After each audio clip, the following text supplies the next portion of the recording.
Hello साथीहरू, good morning र सबैलाई नमस्ते। हामी आज बिएससी फर्स्ट इयरको अर्ग्यानिक केमिस्ट्रीको च्याप्टर 3 स्टेरियो केमिस्ट्री केमिस्ट्रीको बारेमा चाहिँ हामी आज भिडियो लिएर आएका छौँ। आशा छ तपाईँले यो भिडियो अन्तिमसम्म हेरेर साथ दिनुहुनेछ र तपाईँको बिएससी फर्स्ट इयरको लागि चाहिँ इक्जाममा हाम्रो यो च्याप्टरबाट 4 मार्क्सको क्वेसनहरू आउँछ।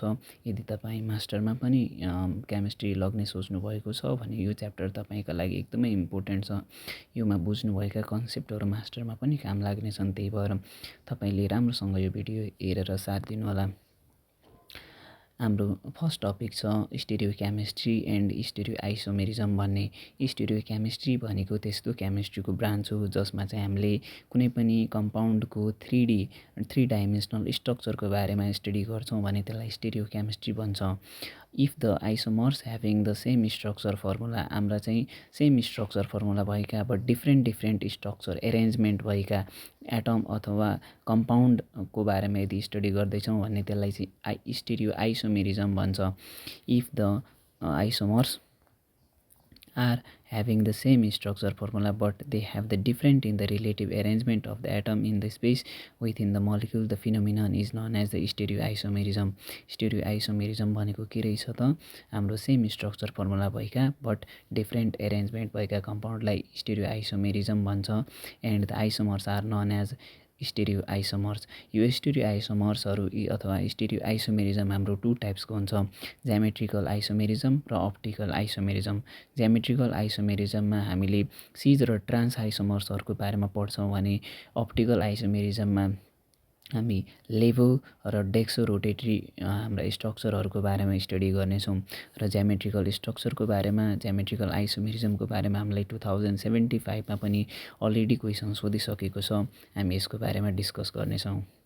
When the same molecular formula represents the two compound which differ in the spatial arrangement. Spatial arrangement भनेको के हो त भन्दाखेरिमा यो कार्बनसँग जोडिएका ग्रुपहरू जुन छन् यिनीहरू कसरी एरेन्ज भएका छन् यसैलाई चाहिँ स्पेटियल एरेन्जमेन्ट भन्छ। यो कार्बनमा हाम्रो यो याक्स यतापट्टि फर्केर बसेको छ, यो याक्स यतापट्टि फर्केर बसेको छ, सेम एडजसेन्ट साइडमा छन् भने यो कार्बनमा हेर्नुभयो भने हाम्रो याक्स र याक्स यो अपोजिट साइडमा छन्। यसरी एउटै ग्रुपहरू एउटै एटमहरू अथवा ग्रुप अफ एटमहरू अलग अलग पोजिसनमा बसेका छन्, त्यो कार्बनसँग जोडिएर बसेका छन् भने त्यसलाई चाहिँ हामीले के भन्ने रहेछ त? स्पेटियल एरेन्जमेन्ट भन्दो रहेछौँ। Atom or the group around the carbon double bond then the isomers are known as a geometrical isomerism. यस्ता आइसोमर्सहरूलाई चाहिँ के भन्छौँ हामीले? ज्यामेट्रिकल आइसोमर्स भन्छौँ र त्यही फिनोमिननलाई ज्यामेट्रिकल आइसोमेरिजम भनिन्छ। कुनै कार्बनहरूमा कसरी चाहिँ हाम्रा ग्रुप अफ एटमहरू जोडिएका छन्, कसरी एरेन्ज भएका छन् हो, यी एरेन्ज भएका आइसोमर्सहरू अथवा यी आइसोमेरिजमलाई चाहिँ ज्यामेट्रिकल आइसोमेरिजम भन्छ। र यसमा हामीले 2 टाइप्स अफ आइसोमेरिजमको बारेमा पढ्नुपर्ने हुन्छ, सिज आइसोमेरिजम र ट्रान्स आइसोमेरिजम। सिज आइसोमेरिजममा चाहिँ के हुन्छ त भन्दाखेरिमा सेम एटमहरू सेम ग्रुपहरू चाहिँ के हुन्छन्, एडजसेन्ट साइडमा दुईटा कार्बनको एडजसेन्ट साइडमा जोडिएका हुन्छन् भने त्यसलाई चाहिँ सिज आइसोमेरिजम भन्छौँ हामीले। र यदि सेम ग्रुप अफ कम्पाउन्ड अथवा सेम ग्रुप अफ एटम अथवा हाम्रा सेम ग्रुपहरू चाहिँ डिफ्रेन्ट पोजिसनमा अथवा अपोजिट पोजिसनमा हाम्रा जोडिएका हुन्छन्, कार्बनहरूसँग जोडिएका एरेन्ज भएका हुन्छन् भने त्यसलाई हामी ट्रान्स आइसोमेरिजम भन्छौँ। ओके, हामी अब चाहिँ नेक्स्ट टपिक अप्टिकल आइसोमेरिजमको बारेमा हेर्छौँ। यदि तपाईँलाई केही क्वेसनहरू लागेको छ मनमा भने तपाईँले कमेन्ट छोड्न सक्नुहुनेछ। ओके, ल हेर्नुहोस् त अप्टिकल आइसोमेरिजमको बारेमा त के छ भन्दाखेरिमा optical isomerism occur when the compound has no plane of symmetry. यो प्लेन अफ सिमेट्री भनेको के हो त भन्दाखेरिमा हाम्रो यो COOH छ मानौँ र यहाँ OH छ, OH र COOH छ। यदि तपाईँले यो बिचबाट हेर्नुभयो भने यो बिचबाट चाहिँ तपाईँले यसलाई टुक्राएर काटेर हेर्नुभयो भने माथिको जस्तो स्ट्रक्चर छ त्यस्तै तल पनि स्ट्रक्चर छ हो। यसैलाई चाहिँ हामी प्लेन अफ सिमेट्री भन्छौँ। सिमेट्रिकल स्ट्रक्चर भनेको के हो त? जस्तो यता स्ट्रक्चर छ त्यस्तै यता स्ट्रक्चर भन्छ भने प्लेन अफ सिमेट्री भन्छ। जस्तो यो ओलाई चाहिँ मिररको पछाडि हेऱ्यो भने ओ नै देखिन्छ, सेम स्ट्रक्चर भन्छ, त्यसलाई चाहिँ सिमेट्रिकल स्ट्रक्चर भन्ने। यदि सिमेट्रिकल स्ट्रक्चर छैन भने यस्तो हुन्छ, बीको उल्टो अपोजिट अपोजिट स्ट्रक्चर बन्छ भने त्यसलाई चाहिँ नो प्लेन अफ सिमेट्री भन्छौँ। अप्टिकल आइसोमेरिजम चाहिँ कब मात्र अकर हुन सक्दा रहेछन् त जब तिनीहरूको सिमेट्री प्लेन अफ सिमेट्री हुँदैन। यो कम्पाउन्डहरूमा चाहिँ हाम्रो अप्टिकल आइसोमेरिजम हुन सक्ने भयो, यसमा चाहिँ पोसिबल नहुन सक्ने भयो। किन त यो सिमेट्रिकल स्ट्रक्चरहरू हुन्, यी एसिमेट्रिकल स्ट्रक्चरहरू एसिमेट्रिकल स्ट्रक्चरमा चाहिँ अप्टिकल आइसोमेरिजम हुनसक्छ, पोसिबल हुन्छ, र सिमेट्रिकल स्ट्रक्चरमा चाहिँ पोसिबल हुँदैन। ल हेर्नुहोस् त, optical isomerism occur when the compound has no plane of symmetry and can exist in the left or right handed form that are mirror image to each other. Mirror image भनेको के हो त? तपाईँले ऐनाको अगाडि उभिनुभयो भने तपाईँले जुन इमेज देख्नुहुन्छ, आफ्नो प्रतिबिम्ब देख्नुहुन्छ, त्यसलाई चाहिँ मिरर इमेज भन्छौँ। कुनै पनि स्ट्रक्चर अथवा कुनै पनि कम्पाउन्डलाई चाहिँ मिररको अगाडि राख्यो भने त्यसले बनाउने इमेजलाई चाहिँ मिरर इमेज भनिन्छ। र यो के हुन्छ, तपाईँले आफ्नो अनुहार अथवा आफ्नो बडीलाई चाहिँ ऐनामा हेर्नुभयो भने तपाईँको लेफ्ट ह्यान्ड साइड चाहिँ राइट ह्यान्ड साइडतिर देखिन्छ, राइट ह्यान्ड साइड चाहिँ लेफ्ट ह्यान्ड साइडतिर देखिन्छ। हो, यस्तो हुने कम्पाउन्ड जुन चाहिँ एसिमेट्रिकल हुन्छन् यसलाई चाहिँ एसिमेट्रिकल भनिन्छ, प्लेन अफ एसिमेट्री भनिन्छ। यस्ता कम्पाउन्डको मात्रै अप्टिकल आइसोमेरिजम देखाउँछन्, बाँकी सिमेट्रिकल स्ट्रक्चरहरूले चाहिँ आइसोमेरिजम देखाउँदैनन्। र यी अप्टिकल आइसोमेरिजमहरू पनि दुई प्रकारका छन्, डेक्सो कम्पाउन्ड र लिभो कम्पाउन्ड भन्ने। अब डेक्सो कम्पाउन्ड भनेको चाहिँ राइट ह्यान्ड साइडतिरकोलाई भन्छ। यो कम्पाउन्ड चाहिँ राइट ह्यान्ड साइडतिर फर्कियो भने यसलाई चाहिँ डेक्सो कम्पाउन्ड भन्छ, र लिभो कम्पाउन्ड भनेको लेफ्ट ह्यान्ड साइडतिर। यसको बारेमा अलिक पछाडि हामी चाहिँ डिस्कस गर्ने नै छौँ। त्यही भएर हामी अर्को नेक्स्ट टपिकमा तिर इन्टर गर्छौँ। अप्टिकल एक्टिभिटीको बारेमा पनि हाम्रो चाहिँ इक्जाममा सोधेको छ, यो टपिक पनि इम्पोर्टेन्ट नै छ। अप्टिकल एक्टिभिटी भनेको के हो त भन्दाखेरिमा if the beam of plane polarised light is passes through the compound.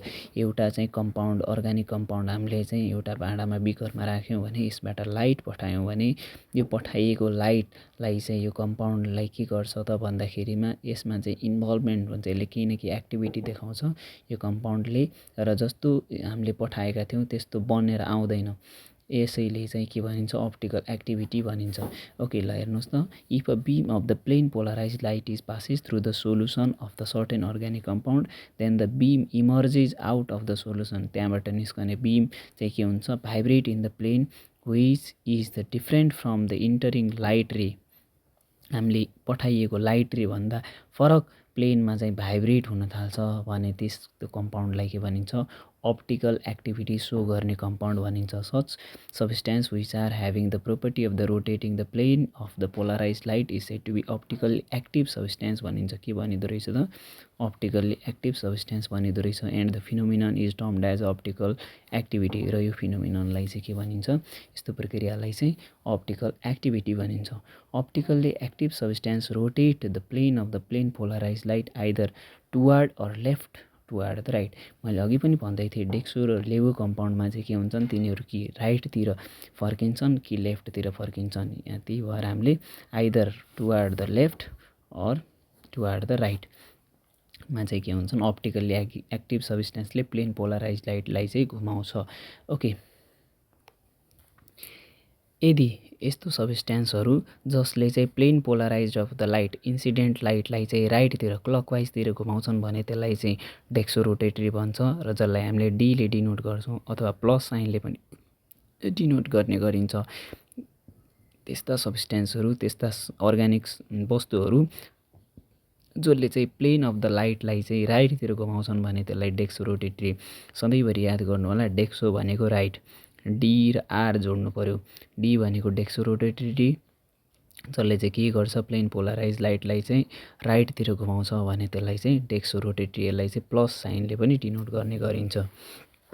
त्यसै गरी यदि कम्पाउन्डहरूले, यदि हाम्रो कुनै अर्ग्यानिक सब्सटेन्स छ भने त्यो अर्ग्यानिक सब्सटेन्सले प्लेन पोलराइज लाइटलाई एन्टी क्लकवाइज डाइरेक्सनतिर घुमाउँछ, हाम्रो घडी घुम्ने दिशाको विपरीत दिशातिर घुमाउँछ भने त्यसलाई चाहिँ लिभो रोटेटरी कम्पाउन्ड अथवा लिभो कम्पाउन्ड पनि भन्ने गरिन्छ। र यसलाई चाहिँ यसले डिनोट गर्ने गर्छौँ हामी, अथवा यसलाई नेगेटिभ साइनले पनि डिनोट गर्ने गरिन्छ। हामी यो फिगरबाट अझै स्पष्ट हुन्छौँ। यसमा चाहिँ सुरुमा लाइट सोर्सेस पठाइयो, लाइट सोर्सेस पठाएर पोलराइजरले के गर्छ त, एउटा डाइरेक्सनमा मात्रै पठाउँछ। यो चाहिँ अल डाइरेक्सनमा लाइटको सोर्सेस हो। जस्तो हामीले टर्च बाल्दाखेरिमा सबैतिर प्रकाश फैलिन्छ भने हामीले त्यसलाई कुनै सिल्टहरूबाट त्यसलाई चाहिँ पठाइयो भने त्यो सिल्टको बिचबाट मात्रै लाइट जान्छ नि त। हो यसरी चाहिँ अल डाइरेक्सनमा घुमेको लाइटलाई चाहिँ एउटा निश्चित डाइरेक्सनमा मात्र फिक्स्ड डाइरेक्सनमा मात्र फोकस गर्नको लागि पोलराइजर राखिन्छ र प्लेन पोलराइजरले एउटा फिक्स्ड डाइरेक्सनमा मात्रै लाइटलाई पठाउँछ। यो लाइट पठाइएको लाइट चाहिँ अब स्याम्पलमा चाहिँ के हुन्छ इन्सिडेन्ट हुन्छ ठोकिन्छ र यो स्याम्पल भित्र अर्गानिक कम्पाउन्ड राखेको छ। यो अर्गानिक कम्पाउन्डले के गर्छ त यो पठाइएको लाइटको डाइरेक्सन चेन्ज गर्छ। हो यो डाइरेक्सनलाई चाहिँ लेफ्टतिर घुमायो कि राइटतिर घुमायो त्यसैको आधारमा हाम्रो डेक्सो कम्पाउन्ड र लिभो कम्पाउन्डहरू भन्ने गरिन्छ। यदि यो यस्तो लाइट थियो यो लाइटलाई चाहिँ यो यस्तो थियो यसलाई चाहिँ घुमाएर हामीले के गर्यौँ त यहाँ पुगायौँ यस्तो लाइट बनायौँ भने लाइटको प्लेनलाई चाहिँ चेन्ज गरेर यतातिर रोटेट गर्यो भने यसलाई चाहिँ अप्टिकल्ली एक्टिभ सब्सटेन्स भनिन्छ। यो हाम्रो के छ त क्लकवाइज डाइरेक्सनतिर छ। त्यही भएर यो हाम्रो कम्पाउन्ड कस्तो होला त डेक्सो रोटेटरी कम्पाउन्ड होला। र यो हामीले कसरी थाहा पायौँ त यहाँबाट आई अथवा एनालाइजरले हेरिन्छ। एउटा इक्जाम्पलबाट पनि बुझौँ हामी CH3CS COOH भन्ने एउटा कम्पाउन्ड छ। यो कम्पाउन्डमा चाहिँ हामीले लाइट इन्सिडेन्ट गर्दाखेरिमा के हुँदो रहेछ यो यसको स्ट्रक्चर यस्तो बन्यो। बिचमा C छ यो Cसँग हाइड्रोजन जोडिएको छ र OH पनि जोडिएको छ। यता CH3 जोडिएको छ र COOH यता जोडिएको छ। यसरी हाम्रा कम्पाउन्डहरूलाई चाहिँ के गर्यो त राइटतिर क्लकवाइज डाइरेक्सनतिर हाम्रो चाहिँ मुभ गरायो भने डेक्सो रोटेटरी अथवा त्यसलाई प्लस साइनले देखाउँछ। ल्याटिक एसिड यसको नाम चाहिँ ल्याटिक एसिड हो। यदि यसो नभएर क्लकवाइज डाइरेक्सनतिर नघुमाएर एन्टी क्लकवाइज डाइरेक्सनतिर घुमाउँछ यहाँ OH राख्यो यहाँ चाहिँ CH राख्यो यसको ठ्याक्कै अपोजिट बन्छ भने लिभो रोटेटरी कम्पाउन्ड भन्छ। यताबाट घुमायो भने हाम्रो के बन्दो रहेछ एन्टी क्लकवाइज डाइरेक्सनतिर घुमाउँछ भने त्यसलाई चाहिँ लिभो रोटेटरी कम्पाउन्ड अथवा नेगेटिभ साइनले देखाउने गरिन्छ। अब यो अप्टिकल आइसोमेरिजम हुने के कन्डिसनहरू छन् त भन्दाखेरिमा यो पनि एकदमै इम्पोर्टेन्ट छ। इक्जाममा TUमा सोधेको क्वेसनहरू हो। अप्टिकल आइसोमेरिजम देखाउने कन्डिसनहरूको बारेमा लेख भनेर। हाम्रो चाहिँ अप्टिकल आइसोमेरिजम देखाउनको लागि कुनै पनि कम्पाउन्डले कब अप्टिकल आइसोमेरिजम देखाउँछ त भन्दाखेरिमा त्यो कम्पाउन्ड के हुनुपर्छ एसिमेट्रिकल कार्बन हुनुपर्छ। त्यसमा चाहिँ एसिमेट्रिकल कार्बन अथवा काइरल कार्बन भन्छ। त्यो काइरल कार्बन भनेको के हो त भन्दाखेरिमा कुनै पनि कम्पाउन्ड छ भने योसँग फरक के हुनुपर्छ फरक ग्रुप अफ एटम जोडिएको हुनुपर्छ। Carbon having 4 different atom in a group is called chiral carbon. For example हामीले केही इक्जाम्पल लिएका छौँ। यो कार्बन छ भने योसँग OH जोडिएको छ। यो OH ग्रुप COH ग्रुपभन्दा फरकै हो। CH3 ग्रुपभन्दा फरक हो र यो H ग्रुपभन्दा फरक हो। यो CH3 ग्रुप पनि हाम्रो अरू भन्दा के हो त फरक ग्रुप हो। यो H ग्रुप पनि के हो अरू एटम अथवा अरू ग्रुपभन्दा फरक हो। त्यही भएर यस्तो कार्बनसँग 4वटा ग्रुपहरू फरक ग्रुपहरू जोडिन्छ भने यो कार्बनलाई चाहिँ के भनिन्छ काइरल कार्बन भनिन्छ। अब यसलाई चाहिँ काइरल कार्बन भनिँदैन। किन भनिँदैन होला त भन्नुहोस् त। किनभने यहाँ दुईवटा के छन् ग्रुपहरू सेम छन्। यस्तो कार्बनलाई चाहिँ काइरल कार्बन नभन्ने यस्तो कार्बनहरू जोसँग चाहिँ 4वटा फरक डिफ्रेन्ट एटम अफ अथवा ग्रुप अफ एटम जोडिएको छ भने त्यसलाई चाहिँ काइरल कार्बन भनिन्छ। र अप्टिकल आइसोमेरिजम देखाउनको लागि यो यस्तो लिभो र डेक्सो रोटेटरी चाहिँ कम्पाउन्ड बन्नको लागि के चाहिन्छ त हामीसँग एसिमेट्रिकल कार्बन अथवा काइरल कार्बन चाहिन्छ। र अर्को कन्डिसन पनि छ हामीसँग के छ त भन्दाखेरिमा it should not have the any plane of symmetry that is the compound and its mirror image should not be superimposable. Mirror image र त्यो इमेज एक्चुअल इमेज र त्यसको मिरर इमेज चाहिँ सुपर इम्पोजेबल हुनु हुँदैन same हुनु हुँदैन। तब मात्र त्यसले के देखाउँछ सुपर इम्पोसिबल भयो अथवा मिरर इमेज र एक्चुअल इमेज चाहिँ सुपर इम्पोजिबल भयो सेम भयो भने त्यो चाहिँ के हुँदैन अप्टिकल एक्टिभिटी देखाउँदैन अप्टिकल्ली इनएक्टिभ हुन्छ। र अप्टिकल्ली एक्टिभ हुनको लागि के हुनु पर्यो त मिरर इमेज र एक्चुअल इमेज डिफ्रेन्ट हुनु पर्यो। फर इक्जाम्पल हेर्नुहोस् त यहाँ यो C छ यो Cसँग COOH जोडिएको छ। यता हाइड्रोजन जोडिएको छ। यता हाइड्रोजन होइन है यता OH ग्रुप यहाँ OH ग्रुप, यो OH ग्रुप सँग जोडिएको छ, यो H सँग जोडिएको छ, COOH सँग जोडिएको छ, काइरल कार्बन भयो, यो पनि काइरल कार्बन भयो। मैले यसलाई बीचबाट काटेँ भने यसको चाहिँ माथिको इमेज र तलको इमेज फरक छ। यहाँ OH जोडिएको छ भने यहाँ H जोडिएको छ, यहाँ H जोडिएको छ भने यहाँ OH जोडिएको छ। यस्ता कार्बनहरूलाई चाहिँ एसिमेट्रिकल कार्बन भनिन्छ अथवा not super imposable mirror mirror. यसको मिरर इमेज बनायो भने नट सुपर इम्पोजिबल भन्छ। सुपर इम्पोजिबल हुँदैन भने यिनीहरूमा चाहिँ के हुने भयो त सुपर इम्पोजिबल बन्ने भयो। यसलाई चाहिँ बिचबाट यसमा चाहिँ ऐना राख्यो भने माथिको OH छ, यहाँ पनि सेम साइडमा OH बन्यो, यहाँ सेम बन्यो, यो चाहिँ सुपर इम्पोसिबल हुने भयो। त्यही भएर के हुन्छ त हाम्रो यस्ता कम्पाउन्डले चाहिँ अप्टिकल्ली इनएक्टिभ हुन्छन्, अप्टिकल्ली एक्टिभिटी देखाउन सक्दैनन्। र हाम्रो फेरि नेक्स्ट अर्को टपिक चाहिँ एकदमै इम्पोर्टेन्ट, इनेन्सियोमर र डिजास्टियोमेरिजम भन्छ। यी दुईवटा टपिकहरू चाहिँ एकदमै इम्पोर्टेन्ट छन्। इनेन्सियोमर भनेको के हो त भन्दाखेरिमा the isomers that are the mirror image of each other. कुनै एउटा आइसोमर छ त्यो चाहिँ के हो, एक अर्काको मिरर इमेज हुन् भने त्यसलाई चाहिँ इनेन्सियोमर्स भन्छ। Thus a compound whose structure is not super imposable भनेको बुझि नै हाल्नुभयो। त्यसको चाहिँ सेम स्ट्रक्चर मिरर इमेज र एक्चुअल इमेज सेम बन्दैनन् भने नट सुपर इम्पोसिबल भनिन्छ। Mirror image but is optically active is known as enantiomerism. Optically active हुनको लागि दुईवटा कन्डिसनहरू फुलफिल गर्नुपर्छ। त्यसमा चाहिँ काइरल कार्बन हुनुपर्छ, अर्को चाहिँ हाम्रो मिरर इमेज र एक्चुअल इमेज फरक हुनुपर्छ भनेको नट सुपर इम्पोसिबल हुनुपर्छ। तब मात्रै के हुन्छन् तिनीहरू अप्टिकल्ली एक्टिभ हुन्छन्। र अप्टिकल्ली एक्टिभ सब्सटेन्सले मात्रै के देखाउँछ, इनेन्सियोमेरिजम देखाउँछ। This optical isomerism is often known as enantiomerism भन्छ। ल हेर्नुहोस् त, हामी एउटा फिगरबाट बुझौँ। यो कार्बन छ, यो कार्बनमा चाहिँ चारवटा फरक डिफ्रेन्ट ग्रुप जोडिएको छ, त्यही भएर यो काइरल कार्बन हो। र यसले चाहिँ यो कम्पाउन्डको चाहिँ मिररमा राखेर यसको मिररको अगाडि राख्यो भने यसले यस्तो इमेज बनाउँछ, COOH, OH, हाम्रो CH3 र H।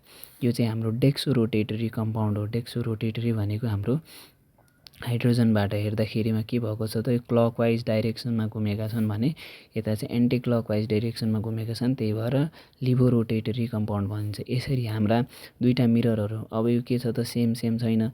यो OH यसको लेफ्ट ह्यान्ड साइड, यो कार्बनको लेफ्ट ह्यान्ड साइडतिर छ भने के अरे राइट ह्यान्ड साइडतिर छ भने यो OH चाहिँ हाम्रो लेफ्ट ह्यान्ड साइडतिर छ। यसरी इमेजहरू के छैनन् त हाम्रा सुपर इम्पोसिबल छैनन् भने त्यसलाई चाहिँ के भनिन्छ, इनेन्सियोमर्स अथवा इनेन्सियोमेरिजम भन्छ।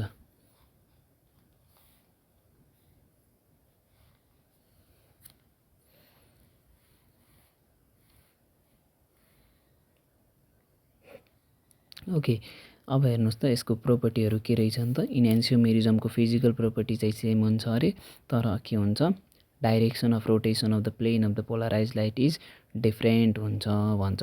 र यसको डिफ्रेन्सहरूको बारेमा पनि लेख भन्छ। इनेन्सियोमेरिजम, इनेन्सियोमर्स र डायस्टोमेरिजमको दुईवटाको डिफ्रेन्स लेख भनेर पनि सोध्छ। त्यही भएर हामीले चाहिँ यसको दुईटैको डिफ्रेन्स लाई कम्पेरेबल गरेर पढ्ने, डिजास्टियोमेरिजम कम्पेयर गरेर पढ्ने दुईटैलाई। डिजास्टियोमेरिजम भनेको त के हो भन्दाखेरिमा stereo isomers that are not enantiomers. यदि इनेन्सियोमर्स होइनन् भने कुनै कम्पाउन्ड, त्यो चाहिँ के हो, डिजास्टोमर्स हुन् भनेको। हाम्रो यदि कम्पाउन्डले यस्तो नट सुपर इम्पोजेबल स्ट्रक्चर देखाउँदैन, त्यसमा चाहिँ काइरल कार्बन छैन भने त्यस्ता कम्पाउन्डलाई डिजास्टियोमेरिजम भन्छ, डिजास्टोमर्स भन्छ। देयरफोर डिजास्टियोमेरिजम अथवा diastereomers are the stereo isomers that are not mirror image of one another. एक अर्काका के होइनन्, मिरर इमेज होइनन् भने त्यस्तालाई चाहिँ डिजास्टियोमेरिजम भन्छ। यिनीहरू त मिरर इमेज हुन् नि, मिरर इमेज सुपर इम्पोजेबल छैनन्। यसको लेफ्ट ह्यान्ड साइडतिर छ, यताको राइट ह्यान्ड साइडतिर छ, यसको लेफ्ट ह्यान्ड साइडतिर छ। यो डेक्सो रोटेटरी हो, यो लिभो रोटेटरी हो। ल हामी डिजास्टियोमेरिजमलाई पनि इक्जाम्पलबाट बुझ्ने कोसिस गर्छौँ। हाम्रो यहाँ एउटा कम्पाउन्ड दिएको छ COOH भन्ने, यहाँ OH, यहाँ H, COH, OH र H। यो चाहिँ हाम्रो के हो त भन्दाखेरिमा यो क्लकवाइज घुम्छ। ओके, ल यसलाई चाहिँ क्लकवाइज घुम्छ भने त्यति कन्फ्युज नहौँ। सुरुमा चाहिँ हामी के हेरौँ त, यसलाई प्लस साइन, यो चाहिँ डेक्सो रोटेटरी कम्पाउन्ड हो, डेक्सो रोटेटरी कम्पाउन्ड हो। र यसलाई चाहिँ के गरिएको छ, मिररमा राखेको छ भने यो OH ले OH देखायो, यो H ले H देखायो, यो H ले यता देखायो, यो ओएसले ओएस देखायो। ल हेर्नुहोस् त यो कम्पाउन्ड र हाम्रो यो कम्पाउन्डमा त के छ, सिमिलारिटी छ, सेम छ। कसरी सेम छ भन्ने लाग्यो होला। यहाँ ओएस चाहिँ लेफ्ट राइट ह्यान्ड साइडतिर छ, यहाँ ओएस त लेफ्ट ह्यान्ड साइडतिर छ भन्ने लाग्यो होला हो। यदि लागेको छ भने यो कम्पाउन्डलाई फ्लिप गरेर हेर्नुहोस् त। ल यसलाई फ्लिप गरेर हेरिदियो भने, यसलाई चाहिँ यस्तो फ्लिप गरेर हेऱ्यो भने त यो ओएच कहाँ जान्छ, यता जान्छ। यो ओएच यता आउँछ होइन, यो एच यता जान्छ। सेम सेम स्ट्रक्चर बन्छन्। यस्ता सेम सेम स्ट्रक्चर बन्नेलाई चाहिँ सुपर इम्पोजेबल स्ट्रक्चर भनिन्छ। सुपर इम्पोसिबल स्ट्रक्चर बन्छ भने त्यसलाई चाहिँ के भनिन्छ, डिजास्टोमेरिजम भन्छ। यदि नट सुपर इम्पोसिबल बन्छ भने इन्हान्सियोमर्स भन्छ। Structure 1 and 2 are not identical because they resemble in configuration around in one asymmetrical carbon at the same time differ around another। हामीले चाहिँ त्यसलाई फ्लिप गर्ने हो भने, त्यसलाई घुमाइदिने हो भने के हुन्छन् त, तिनीहरू सुपर इम्पोजेबल हुन्छन्, तिनीहरू सेम स्ट्रक्चर नै हुन् भने त्यस्तोलाई चाहिँ के भन्छ, त्यस्ता सब्स्टेन्सलाई डिजास्टोमेरिजम भन्छ। यसका प्रोपर्टीहरूको बारेमा पनि हेरौँ। They have the different physical property. अब यसका फिजिकल प्रोपर्टी चाहिँ डिफ्रेन्ट हुन्छन् तर केमिकल प्रोपर्टी त सेम नै हुन्छ। र यिनीहरू के पनि हुन्छन्, अप्टिकली इनएक्टिभ हुन्छन्। अप्टिकली एक्टिभ हुनको लागि त काइरालिटी पनि हुनु पर्यो र तिनीहरू नट सुपर इम्पोसिबल पनि हुनु पर्यो। ल हामीलाई चाहिँ मेजो स्ट्रक्चरको बारेमा पनि इक्जाममा सोधेको छ 2073मा। यसलाई पनि मजाले बुझौँ है। वाट इज मेजो कम्पाउन्ड भनेर सोध्छ। Meso compound is a one whose molecule are superimposable on their mirror image even though they contain the chiral carbon भन्छ। काइरल कार्बन भए पनि त्यसको कम्पाउन्डहरू के अरे मिरर इमेजहरू सुपर इम्पोजेबल हुन्छ। सुपर इम्पोजेबल भनेको भर्खरै बुझिहाल्नुभयो, यी दुईवटा कम्पाउन्डहरू के हुन्, सुपर इम्पोजेबल हुन्। यसको मिरर इमेजलाई फ्लिप गर्ने हो भने सेम स्ट्रक्चर नै बन्छ। त्यसलाई चाहिँ के भनिन्छ, सुपर इम्पोजेबल कम्पाउन्ड भनिन्छ। र काइरल कार्बन भए पनि ती कम्पाउन्डहरू सुपर इम्पोजेबल हुन्छन् भने त्यस्तो स्ट्रक्चर, त्यस्तो कम्पाउन्डलाई चाहिँ मेजो कम्पाउन्ड भनिन्छ। फेरि इक्जाम्पल हेरौँ त, यहाँ सिओएच भन्ने छ, यहाँ पनि सिओएच, यहाँ ओएच छ, यहाँ पनि ओएच। यसको चाहिँ के छ, यहाँ यसको मिरर इमेज भन्यो। यो कम्पाउन्ड एक्चुअल कम्पाउन्ड हो, यसको मिरर इमेज भन्यो। र यो मिरर इमेजलाई फ्लिप गरिदिनु हो भने यो ओएच यता जान्छ, ओएच बन्छ, यता चाहिँ हाइड्रोजन आउँछ। सेम आयो, यो ओएच फ्लिप गएर यता जान्छ, यो हाइड्रोजन यता आउँछ। सेम स्ट्रक्चर बन्छन्, 1 र 2 सेम स्ट्रक्चर बन्छन्, तिनीहरूलाई सुपर इम्पोजेबल स्ट्रक्चर भनिन्छ। र यस्ता सुपर इम्पोजेबल स्ट्रक्चरहरूलाई चाहिँ के भनिन्छ, मेजो कम्पाउन्ड भनिन्छ। काइरल कार्बन भएका तर पनि तिनीहरूको मिरर इमेज सुपर इम्पोजेबल हुन्छ भने त्यस्ता कम्पाउन्डलाई मेजो कम्पाउन्ड भनिन्छ। ल मैले चाहिँ यसलाई फ्लिप गर्दाखेरिमा देखाएको छु। यसको एक्चुअल कम्पाउन्ड हो, यसको मिरर इमेज यस्तो भन्यो। यसलाई चाहिँ फ्लिप गरिदिने हो भने, ठ्याक्क उल्टो फर्काइदिने हो भने हाम्रो यो ओएच चाहिँ यता गयो, यो हाइड्रोजन यता आयो, यो ओएच यता गयो, यो हाइड्रोजन यता आयो हो। यस्तो आयो भने यो स्ट्रक्चर र हाम्रो यो स्ट्रक्चरलाई हेर्नुहोस् त सेम छ कि छैन। सेम छ भने यस्ता स्ट्रक्चरलाई के भनिन्छ, सुपर इम्पोजेबल स्ट्रक्चर भनिन्छ। काइरल कार्बन भएका तर तिनको मिरर इमेजहरू सुपर इम्पोजेबल हुन्छन् भने मिरर स्ट्रक्चर भनिन्छ। र मिरर स्ट्रक्चरहरू के हुन्छन्, डेक्सो रोटेटरी अथवा होइन, डेक्सो रोटेटरी होइन, डायस्टोमेरिजम हुन्छन्। डायस्टोमेरिजम भन्छ यिनीहरूलाई। हामीहरूले माथि पनि पढेका थियौँ नि, काइरल कार्बन भए पनि यिनीहरूको स्ट्रक्चर चाहिँ के हुन्छ, इन्हान्सियोमेरिजम हुँदैनन्। यिनीहरू चाहिँ नट सुपर इम्पोजेबल हुन्छन् भने तिनीहरूलाई डिजास्टोमर्स भन्छौँ भनेको थिएँ। ओके, ल हामी चाहिँ अर्को डेफिनेसनको बारेमा सोध्छौँ, हेर्छौँ, बुझ्छौँ। 2073मा चाहिँ हामीलाई रेसिमिक मिक्सरको बारेमा दिएको छ। यो रेसिमिक मिक्सर भनेको के हो त भन्दाखेरिमा, mixture using having equal amount of the enantiomers is called racemic mixture. Enantiomers भनेको नबिर्सिनु, एकछिन फेरि सम्झिनुहोस् त के हो इन्हान्सियोमर्स भनेको। The isomers that are the mirror image of each other are called enantiomers हुन्। यदि कुनै कम्पाउन्डको मिरर इमेज बन्छ, नट सुपर इम्पोजेबल बन्छ, त्यसको मिरर इमेज चाहिँ नट सुपर इम्पोजेबल बन्छ भने त्यसलाई चाहिँ इन्हान्सियोमर्स भन्छौँ। हामीहरूले अगाडि